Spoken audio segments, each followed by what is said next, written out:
don't stop. Okay, so setting up the bench pin, you'll need a C-clamp to secure it to your table. We've got a bunch of C-clamps in the bottom of the gray cabinet. If we run out, there are more next door in the lab. And you're just going to secure the bottom of the bench pin to the table. If you make your own version of this at home, you have a couple of options. You could completely forego this bottom portion. Other bench pins are simply a piece of wood with this little triangle and circle cut out that, you know, can get clamped to the bottom. This just kind of gives you a little bit of height. So when you're cutting the metal, you actually want the top of the bench pin to be chest height. Cutting metal can be kind of hard on the body. I know it sounds silly, but like it's a lot of repetitive motion. So if you can set yourself up with good posture, the proper height for this is right around here. So if you're seated, all of these chairs can go up and down. If you're standing, that's why these are built as they are. Although I will say that the one that I made was out of scrap wood, and then when I had the technician who no longer works here anymore, I had him make a bunch of them, and I forgot to specify that like this bottom piece of wood really should extend out a little bit more just to kind of catch all the stuff that you drop. So you could potentially just like put like a little piece of plastic or paper in here that kind of sticks out like an apron to catch whatever. But regardless, you know, they work just fine. Okay, so let's just pick a piece of copper. And before I start cutting, I just want to show you that even a cleaner looking piece. Hey, you weren't gone for very long at all. So this is, you know, let's just say this is brand new copper, and it looks clean, even though, you know, it's got a little bit of tarnish on it. But let's just pretend I just pulled it out of the package and it looks totally clean. To prove to you that it is not clean, I'm just going to brush a little bit of solder on here, or flux on here. Oh, and it's not doing what I want it to do, but just trust that any piece of metal that even if you just unwrapped it, it's got a protective coating on it. We're touching it with our fingers, which transfers oil. So it is not clean no matter what. So sometimes, I wonder if it'll do it on the brass. Let's see. Sometimes when you apply flux to a piece of metal that you think is clean, if it starts to bead up on the surface or pool in any way, that proves to you that it's not clean. So none of these pieces are really doing that. But okay, nice thought, but well, we will proceed. So in this project, do we clean the metal before we do everything, or is that? No, we're going to cut the pieces down. Okay. So what I'm going to suggest is that everyone is going to cut 2 pieces of, choose one or the other. It's gonna, you know, either make it easier on yourself and choose the same piece of metal. Same type of metal for joining both sides, so either copper or brass. You can solder copper to brass. You can solder different types of metal together, but different types of metal have different melting temperatures, right? So it's going to be a little bit trickier to join brass to copper because they have different melting temperatures, so you have to like kind of watch them a little bit more carefully. But if you're soldering like metals, then it just makes it a little bit easier. Okay, so I've got my burr life which is the wax. So anytime you're about to cut metal, you don't have to do this step, but it does make it a little bit easier, especially if you're new to cutting metal. Just running the blade through the Burlife wax a few times, and it just gives like a little bit of smooth waxy coating so that hopefully it cuts down on how much your saw jumps around. You can use Sharpie and a ruler and, you know, whatever else is necessary to draw on your piece of metal. I'm going to use a pencil. So I'm just going to do a tiny little square. And always with sheet metal, whenever you're cutting, if you can, you know, if you're cutting a square, don't draw it out in the center of your piece of metal, right? Take advantage of the fact that you've got these nice clean edges. You want to maximize the use of the sheet. And the reason for this little keyhole is so that I can hold my piece of metal with my supportive hand. So I'm right-handed, so not my dominant hand. And then I can saw with my dominant hand, okay? So initially, when you're starting to cut, you can brace the back of the blade with your thumb and just run in the non-cutting direction a few times just to notch the metal. And this is where I need my, as MC calls them, my Mr. Magoo glasses.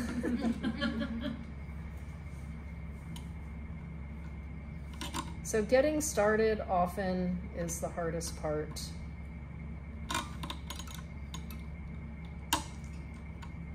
But once you get the notch cut, then you should be able to proceed. Come on. I honestly don't know. I don't know which one is in here.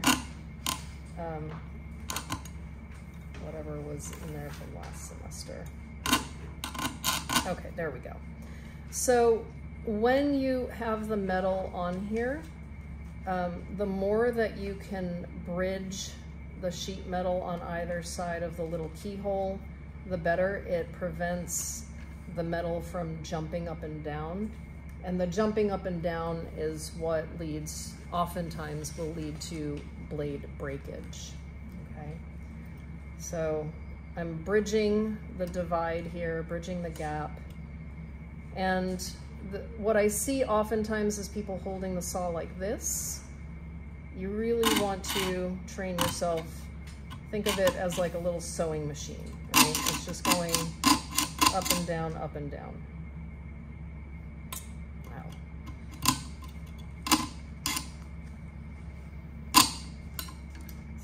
Yeah, that's in the right direction.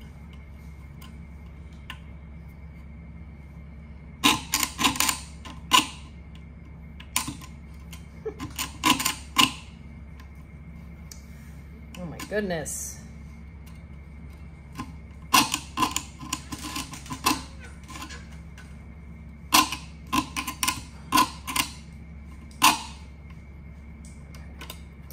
Maybe this is a little here. I'll show you how to change out blades too. Patricia, can you reach behind you in that little basket? You see there that green and white package that says saw blades? Yeah. So I don't know which one this is, but usually if it's fighting you that much, that might mean that it's either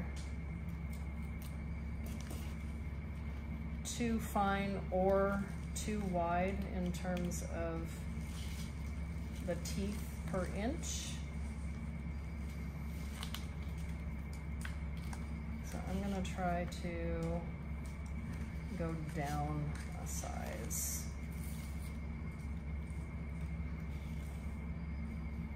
This looks a little bit finer than what's in here. So in order to undo the saw blade, you just turn these little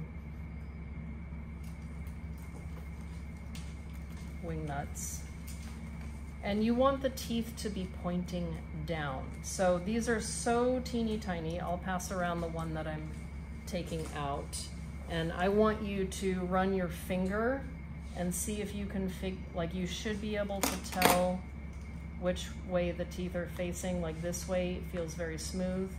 You want the saw blade to kind of catch your skin, and that's how you know that it's that the teeth are facing down. So when I put it in, the teeth are going facing down this way, and that downward direction is going to go into the bottom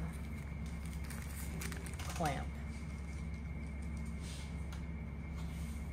And I'm going to, you see these two pieces of metal, you're inserting the blade in between those two pieces of metal. Make sure that the teeth are facing you, but also facing downward towards the handle. And then you tighten that, and you should be able to see that the blade touches the top part of the saw, but just barely. And the way that you're gonna get it in there nice and tight is to brace the saw against the table and my hip, and I'm just gonna lean into it, and that basically shortens the gap between the top and the bottom of the saw, and then I will tighten the saw in the top. So the test is that noise, that kind of high-pitched ting-ting. If you flick it with your nail, you should hear that noise to know that it's in there tight enough. Okay, so let's try this slightly finer blade to see if that makes a difference.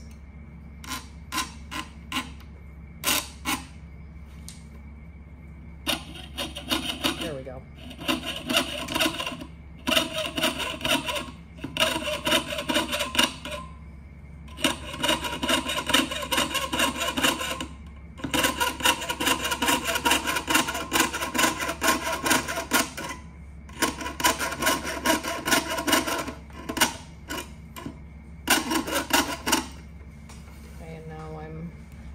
Turning to make the corner of my little square.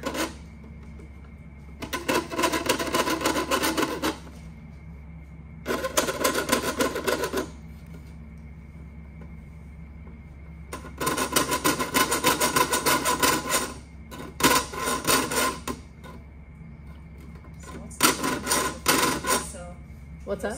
What's the advantage using the saw versus the Precision. So if you're wanting to cut out really unique shapes, the saw is the way to do it.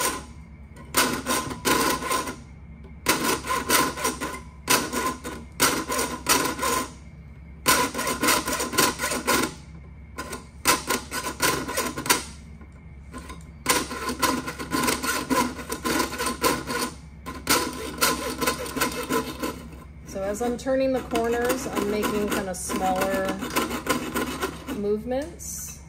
And now I know I'm going to hit this end of the metal, so I actually need to back my blade out.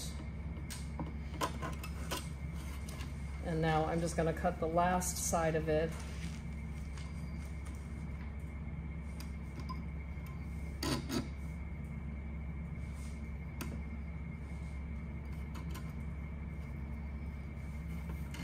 Start a new cut.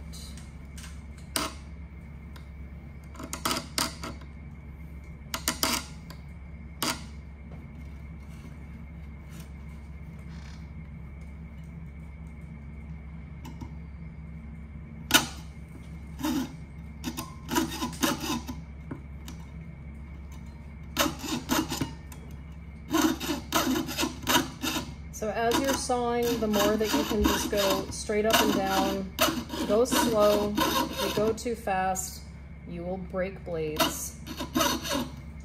Are you cutting along that edge of the wood? Like, yeah, and if you run into the wood, not a big deal. Like, don't worry about that. But I'm as close to the edge as possible just because that prevents too much chatter from happening.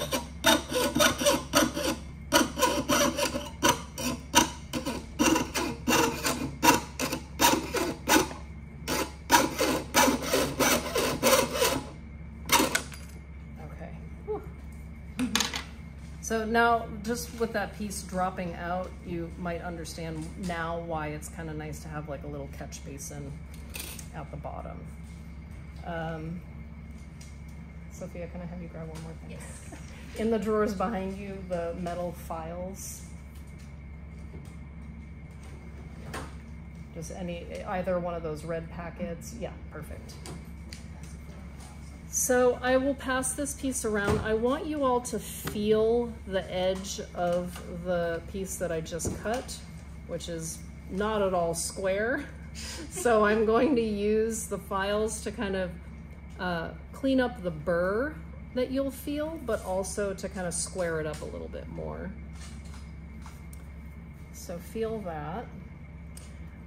So these files live in that drawer that Sophia just retrieved them from. They come in, this is just a cheapy set from Harbor Freight, and I don't really feel like there are nicer ones in there, but honestly, these kind of do the job. There are so many in here because they all have slightly different profiles. So some of them are completely flat, some of them are flat on one side and domed on the other, others are completely cylindrical. So it just kind of depends on what you need to shape on your little piece of sheet metal that you would choose the appropriate one. Some of them are also pointed, some of them are completely blunt at the end. So,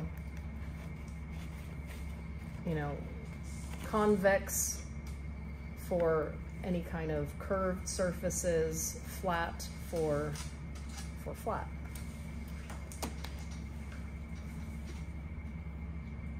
Any questions while the piece of metal is going around? What do you use this circle for on top of that? Sometimes it's just like you can, it's just kind of a way to like navigate the saw, you know, and sometimes it's, I honestly, I don't often use this area, full disclosure, but any bench pin you'll see they're configured this way. So. Never used it either. I didn't know what it was for. I think if you're trying to do something where like this gap is too wide, you know, maybe it's an advantage to have it in there. Okay. Is there other uses for that bench pin, or is it strictly just for sawing? I mean, Generally it's just for just for sawing. Yeah, other things that we will do on you know, the soldering surfaces, or if we're hammering the metal, we're going to do that on metal, or sometimes on a wood surface. You could potentially try to like flatten metal on something like this. I mean, sometimes I use a hand drill using the bench pin, so it's easier to stabilize and I don't run through like a table. Yes, yes. So this is like, if you're drilling into the surface, this can be a nice drilling surface too. Like it doesn't, but then if you have a bunch of drill marks in the top, you don't want to be using it to try to hammer something flat, right? Because now the surface is kind of compromised. Okay, so everyone felt the little burr that built up on the edge. So I'm just going to use the file. I'm going to place it hanging off the edge. And I'm just going to shave away that burr. And I'm just creating a less sharp edge on my piece of metal. I'm flipping it over and doing the same thing. So whether or not you use the jeweler's saw or the shear next door, you will want to file your edges.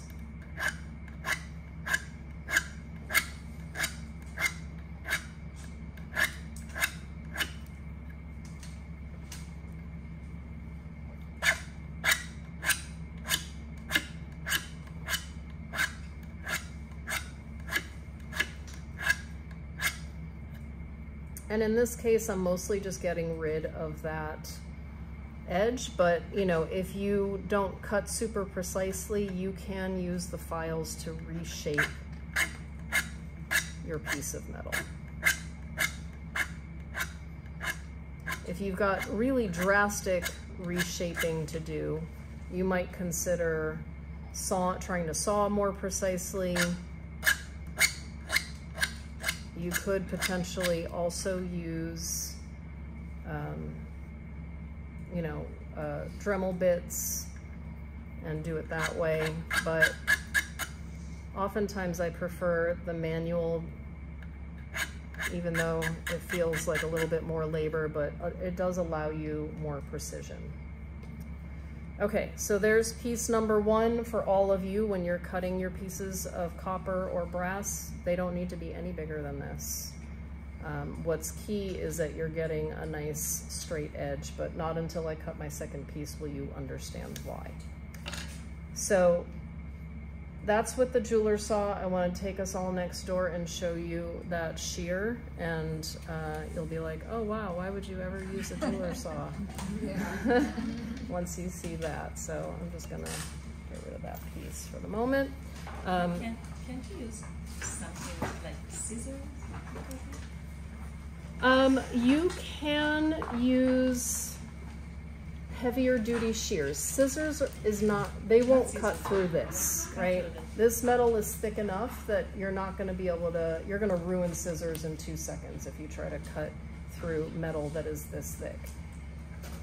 The really flimsy brass, like this, you can cut with scissors for sure. But when you're making jewelry, you want it to be a certain thickness so that it's strong enough, right? So you're always going to want to use something more heavy duty than scissors. I do have those metal shears and they do bend when you cut. Like there's like a little bit. Yes, and that's what the shear will do too. So we'll just kind of compare notes. But yeah, Tali, when you're using any kind of like tin snip or like heavy duty scissors or metal cutters, it does warp the metal a little bit. So it might be quicker to cut, but then you might have to hammer it flat. So, okay, so let's go next door. I'm gonna pause this for